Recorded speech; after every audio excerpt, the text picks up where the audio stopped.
ഇറാനെതിരായ യുദ്ധത്തിൽ അമേരിക്കയും ബ്രിട്ടനും രണ്ട് തട്ടിൽ നിൽക്കെ ചാൾസ് രാജാവിന്റെയും ഭാര്യ കമലയുടെയും അമേരിക്കൻ സന്ദർശനം തുടരുകയാണ്.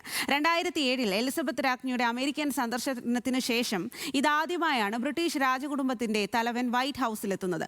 US കോൺഗ്രസിനെ അഭിസംബോധന ചെയ്ത ചാൾസ് UK-യും US-ഉം വർഷങ്ങളായി തുടരുന്ന സഹകരണം മുന്നോട്ട് കൊണ്ടുപോകണമെന്നും പ്രതിരോധ മേഖലയിൽ ഉൾപ്പെടെ സഹകരിക്കണമെന്നും ആവശ്യപ്പെട്ടു. കഴിഞ്ഞ ദിവസം ഡൊണാൾഡ് ട്രംപ് പങ്കെടുത്ത അത്താഴ വിരുന്നിൽ വെടിവെപ്പുണ്ടായതിനെ തുടർന്ന് വലിയ സുരക്ഷയാണ് സന്ദർശനത്തിനായി ഒരുക്കിയിട്ടുള്ളത്. സഖ്യകക്ഷികളായ അമേരിക്കയും ബ്രിട്ടനും ചരിത്രത്തിലെ ഏറ്റവും വലിയ ഭിന്നതയിൽ നിൽക്കുമ്പോഴാണ് ബ്രിട്ടൻ രാജകുടുംബത്തിന്റെ തലവൻ വൈറ്റ് ഹൌസിലെത്തുന്നത്. ബ്രിട്ടനിൽ നിന്ന് അമേരിക്ക സ്വാതന്ത്ര്യം നേടിയതിന്റെ വാർഷികാഘോഷത്തിന്റെ ഭാഗമായാണ് ചാൾസും ഭാര്യയും അമേരിക്കയിലെത്തിയത്. US-ഉം UK-യും തമ്മിലുള്ള നൂറ്റാണ്ടുകൾ നീണ്ട നയതന്ത്ര ബന്ധത്തിൽ ഊന്നിക്കൊണ്ട് ചാൾസ് രാജാവ് US കോൺഗ്രസിനെ അഭിസംബോധന ചെയ്തു. ഇരു രാജ്യങ്ങളും പ്രതിരോധ മേഖലയിൽ സഹകരണം ഉറപ്പാക്കണമെന്ന് ചാൾസ് US കോൺഗ്രസിൽ ആഹ്വാനം ചെയ്തു. നിലവിലെ സാഹചര്യത്തിൽ പ്രതിരോധ സുരക്ഷാ മേഖലകളിൽ ഉൾപ്പെടെ സഹകരണം ഉറപ്പാക്കണമെന്നും ചാൾസ് രാജാവ് വ്യക്തമാക്കി. കാലങ്ങളായി അമേരിക്കയും ബ്രിട്ടനും പൊതുവായ ജനാധിപത്യ മൂല്യങ്ങളാണ് പങ്കുവെക്കുന്നത്.